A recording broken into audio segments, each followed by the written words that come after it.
Maraming salamat po. Maupo tayo lahat. Secretary Voltaire Gasmin, Lieutenant General Hernando Rivera, the Chief of Staff, Major General Eduardo Año, Commanding General Philippine Army, Congressman Mel Sarmiento, the Major Service Commanders, Lieutenant General Jeffrey Delgado, Vice Admiral Jesus Millan, Most Reverend Leopoldo Tumulak, Foreign Military Attaches present, former Chiefs of Staff of the Armed Forces of the Philippines present, former Commanding Generals of the Philippine Army present, ladies, men and women of the Armed Forces of the Philippines, for fellow workers and government honored guests, mga minamahal ko pong kababayan, magandang umaga po muli sa inyo lahat.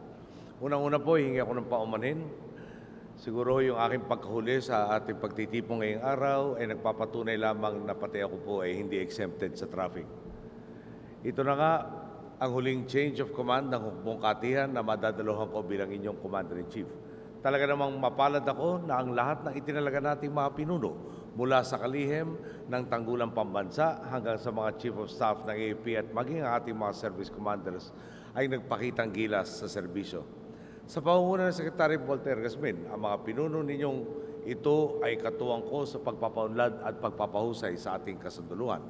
Ilan sa mga itinalaga nating pinuno, gaya ni Secretary Volts, ay personal nating kakilala at madalas ding nakakasama sa mga pagpupulong.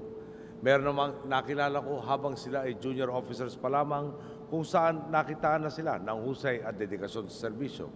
Habang ang iba naman, nakasalamuhan lang natin dahil isa sila sa mga kandidato sa iba't ibang mga posisyon.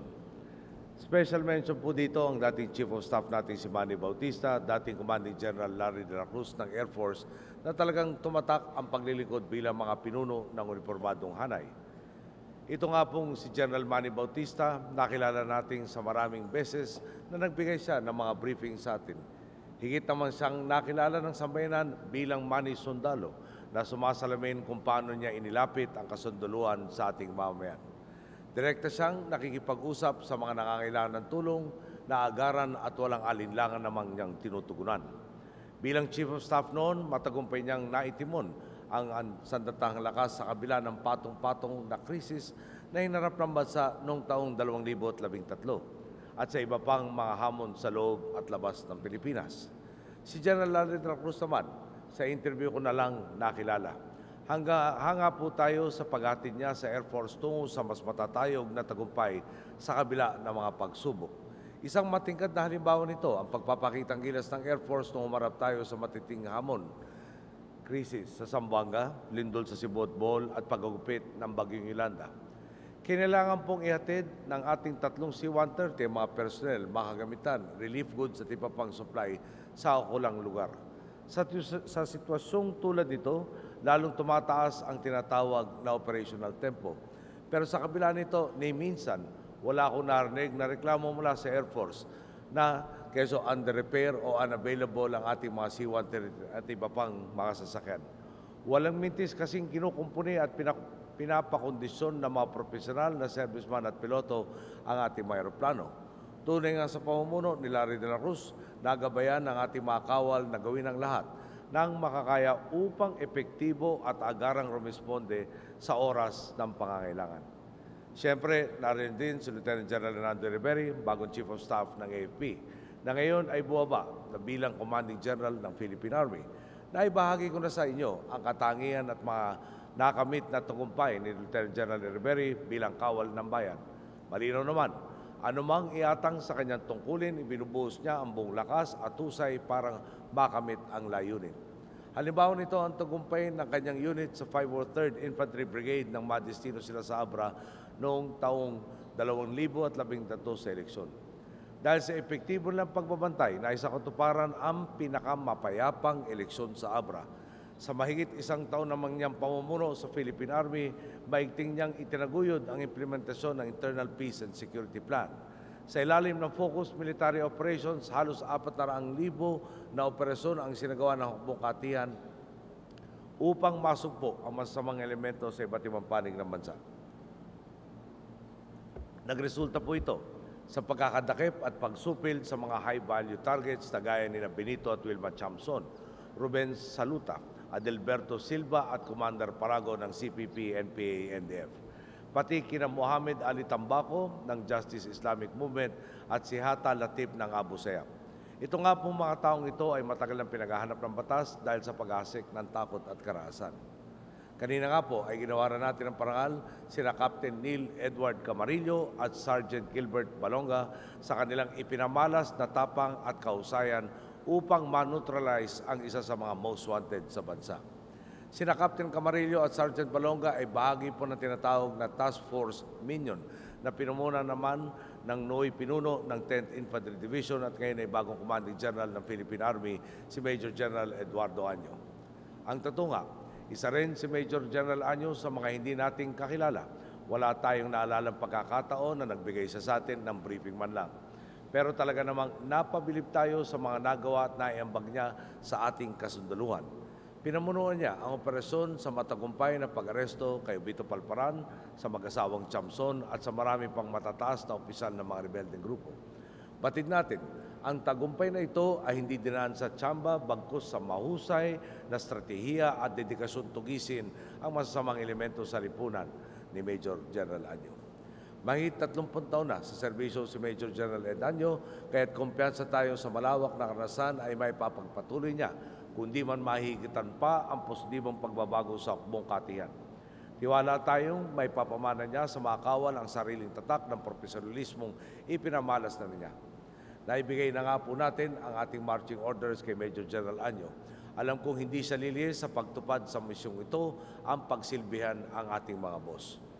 Ilan lang sina Manny Bautista, Larry de la Cruz, Hernando Rivera at Ed Año sa mga patunay na talagang dekalibre ang mga pinunong na itatalaga natin para pangunahan ang ating uniformadong hanay. Muli, talaga pong ako'y pinalad na makahanap ng mga tapat at mahuhusay na pinuno ng ating buong kasunduluhan.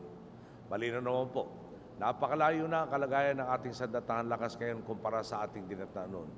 Nabahiran ang katiwalaan ng inyong institusyon habang nagpapamudmod ng pabaon sa inyong mga general, kapiranggot at kulang-kulang na benepisyo ang napupunta sa ating mga sundalo. Ang sabi ko nga, kung sino pang nagmamalakas sa bayan ay sila pang kinakawawa at pinapabayaan. Kung babalikan ang kasaysayan, may panahong binibigyan ng mabigat na misyon ng ating mga sundalo na walang sapat na kagamitan. Kumbaga, pinalulusob sila sa gera na kulang ang ayuda at suporta. Hindi natin hinayaan na manatili ang ganitong kalakaran. Kaya naman nang una ko kayong makarap noong taong 2010, 3 araw mula nang maupo tayo sa pwesto, nagbitaw ako ng salita. Sabihin nyo ang inyong lehitimong pangangailangan at tutugunan natin ito. Gaya ng panata ko sa daang matuwid, walang may iwan. Patunay dito ang pagtatalaga natin na maasahang mga pinuno upang isa konkreto ng hangarin nating arugain ang uniformadong hanay. Hindi naman posibleng matutukan ko at pagsabay-sabayin ang lahat. Kaya talaga nagpapasalamat ako sa mahuhusay ninyong pinuno na nag-uulat ng inyong mga pangangailangan at naglalatag ng solusyon sa inyong mga problema.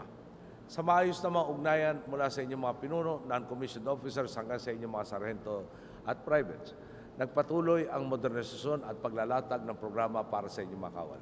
Sa hanay ng Philippine Army, ilan lang sa mga isinusulong nating bilhin ang 47,560 units ng Force Protection Equipment, 2,884 na units ng 40mm grenade launchers, 66,439 assault rifles at 28 armored personnel carriers.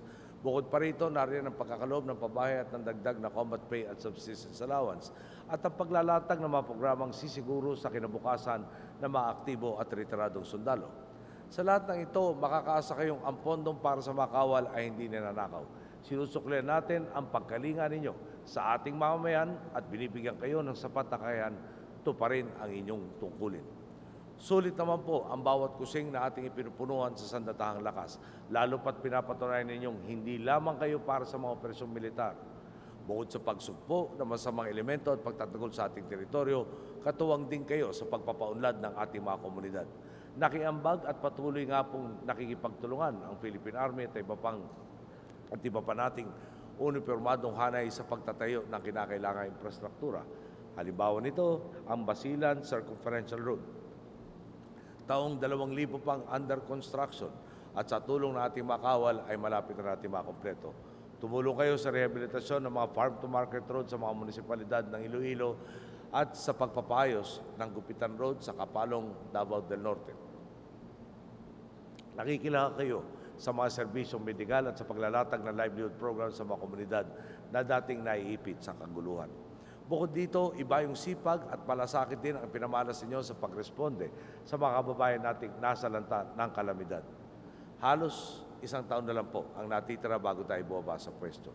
Ang hangad natin, magtuloy-tuloy ang transformasyong ating nang tinatamasa upang ipamana sa susunod na salinlahi ang bansang di hamak na mas payapa at maunlad kaysa sa ating dinatnan. Sa tulong ng ating kasunduluhan, sasagarin pa natin ang natitirang panahon upang higit pang maghatid ng benepisyo sa ating mga boss. Sa susunod nga pong taon, muling haharap ang sambayanan sa sangandaan. Ang atas at hamon ko sa ating uniformadong hanay, siguruhin ninyong magiging payapa at malinis ang pagpili ng ating mga kababayan ng mga pinuno. Sa bawat pagkakataon, mangibabaw nawa ang interes ng sambayanan. Malinaw po, ang kapayapaan ay pundasyon ng pangmatagalang kaunlaran sa ating bansa. Kumpiyansa akong sa ilalim ng bagong literatura sa hukbong katihan at ng ating sandatahang lakas, patuloy na mabibigyan lakas ang ating mga sundalo bilang mga kawal ng kapayapaan at bilang kawal ng positibong pagbabago. At gaya na lagi kong dinidiin, karangalan kong maging Commander-in-Chief na sandatahang lakas na buong loob na isinasabuhay ang kagitingan, integridad at katapatan para sa kapwa at sa bansa. Magandang araw po. Maraming salamat sa inyo lahat.